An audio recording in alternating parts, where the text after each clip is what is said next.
Hello, hello, magandang araw. Naku, nakakamiss talaga. Kaya I never had the time para mag-video at mag-upload ng video or long videos itong nakaraang mga months, no? Kasi, um, I need to balance my time. Kasi mula nang lumipat kami dito sa little house namin. So, I need to balance, mag-isip muna, mag-isip-isip ng kung ano-ano. So, wala akong time or merong time pero parang wala akong ganang gumawa ng video guys. So, kaya nga minsan na lang ako nakapag take ng video at makapag-upload ng video dito sa Facebook. Kaya ngayon, okay, so today ay mag 1 month na kami dito sa little house.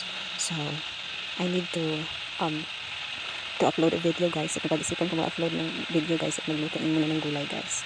You know, munggo is the ultimate favorite char. Actually, I love all of the vegetables naman pero kay munggo talaga yung masarap kahit anong luto, kahit hindi siya, wala siyang gulay guys, kahit lalagyan lang siya ng asukal, you know.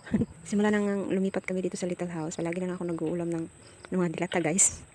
Diyos ko, parang super unhealthy talaga guys, kasi malayo kasi yung market dito. So